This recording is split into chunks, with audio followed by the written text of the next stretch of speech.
எப்போயாவது கேக் கேட்டாங்கன்னா எக்லெஸ் கேக்கு அவனே இல்லாமல் வீட்டில் ரொம்ப ஈஸியாகவும் சிம்பிளாகவும் ஒரு சில பொருட்களை வச்சு எப்படி செய்யலான்னு தாங்க நாம் இன்றைக்கி பார்க்க போகிறோம்.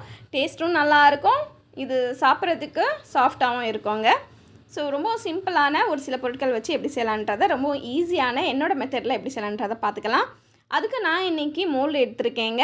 ஸோ இது வந்து கேக் மோல்டு. இதில் வந்து கொஞ்சம் போல் ஆயில் இல்லைனா நெய் இல்லைனா பட்டர் போட்டு நம்ம அப்ளை பண்ணி வச்சுக்கலாம். அப்படி இல்லைனா நீங்கள் உங்கள்கிட்ட பட்டர் ஷீட் இருந்ததுன்னா அதையும் ஆட் பண்ணிக்கோங்க. இப்போ ஒரு மிக்ஸி ஜார் எடுத்துருக்கீங்க. அதில் ஒரு குட்டி பவுல் அளவுக்கு சர்க்கரை சேர்த்து நான் நல்லா பவுடராக அரைச்சி எடுத்துக்கிட்டேன். இப்போ இதிலேயே எந்த அளவுக்கு நம்ம சர்க்கரை எடுத்தோமோ அதை விட ஒரு அரை மடங்கு அதிகமாக ஒரு பவுல் நம்ம சேர்க்குறோன்னா 1.5 பவுல் அளவுக்கு மைதா மாவு சேர்த்துருக்கேன். இது கூடவே பேக்கிங் பவுடர் 1 ஸ்பூன் அளவுக்கு சேர்த்துக்கலாம். பேக்கிங் சோடா ஒரு 1/4 ஸ்பூனை விட குறைவாக சேர்த்துக்கலாம். இது எல்லாமே சேர்த்துட்டு கூடவே வந்து ஆயில் வந்து ஒரு அரை பவுல் அளவுக்கு, எந்த பவுலில் நம்ம எடுத்தோமோ அதில் அரை பவுல் அளவுக்கு வாசனை இல்லாத ஆயில், ரீஃபைண்ட் ஆயிலாக எடுத்துக்குங்க. ஸோ இது வந்து ஒரு பவுல் அளவுக்கு சேர்த்துருக்கேன். சேர்த்துட்டு இப்போ இது கூடவே நம்ம வந்து கொஞ்சம் போல் பால் வந்து ஆட் பண்ணிக்கலாம். கொஞ்சம் நல்லா திக்காக காய்ச்சி ஆற வச்ச பால் வந்து ஆட் பண்ணியிருக்கேன். இதை வந்து மிக்ஸி ஜாரில் சேர்த்து நல்லா சூப்பராக ஃபைனாக அரைச்சி எடுத்துக்கலாங்க. இது ஒரு திக்கான ஒரு கன்சிஸ்டன்சியில் இருக்கும். இப்போ இது கூடவே வந்து கொஞ்சம் போல் வெனிலா எசன்ஸ் சேர்த்துக்கலாம். ஸோ கொஞ்சம் வெனிலா எசன்ஸ் சேர்க்குறதுனால அதோட ஃப்ளேவர் பார்த்திங்கன்னா நல்லா கேக் டேஸ்ட்லேயே சூப்பராக இருக்குங்க. அதனால தான் அவ்வளோதான், இந்த அளவுக்கு திக்னஸாக இருந்தால் போதுங்க.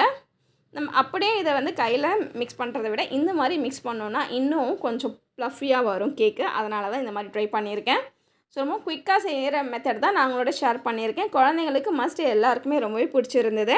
இப்போ எல்லாத்தையுமே வந்து அந்த மோல்டில் வந்து ஆட் பண்ணிட்டேங்க. அந்த மாவை ஆட் பண்ணிவிட்டு ஆல்ரெடி நான் அடுப்பில் வந்து ஒரு 10 நிமிஷத்துக்கு நல்லா திக்கான பாட்டமாக இருக்கக்கூடிய கடாயை வந்து ஹீட் பண்ணி வச்சுருக்கேன். ப்ரீ ஹீட் பண்ண இந்த கடாயில் ஒரு ரிங் வச்சு நம்ம அதுக்கு மேலே வந்து நம்ம ஆட் பண்ண அந்த மாவு ஆட் பண்ணோம் இல்லையா, ஸோ அந்த மோல்டை வந்து ஆட் பண்ணிக்கலாம்.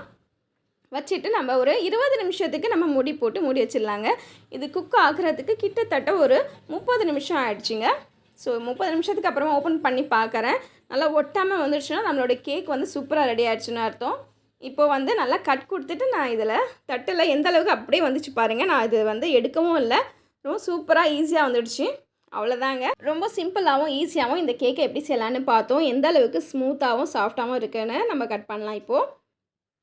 ஸோ சூப்பராக வந்து கட் பண்ணுறதுக்கு ஈஸியாக இருக்குங்க. நல்லா டேஸ்ட்டும் சூப்பராக இருந்தது, சாப்பிட்றதுக்கு நல்லா சாஃப்டாகவும் இருந்தது. கண்டிப்பாக இதே மெத்தடில் நீங்களும் ட்ரை பண்ணி பார்த்து உங்கள் ஃபீட்பேக் அண்ட் கமெண்ட் செக்ஷனில் சொல்லுங்கள். பிடிச்சிருந்தா லைக் பண்ணுங்கள், ஷேர் பண்ணுங்கள். மறக்காம ஆயா சிம்பிள் கிச்சனை சப்போர்ட் பண்ணுங்கள். இன்னொரு சூப்பரான வீடியோவில் பார்க்கலாம்.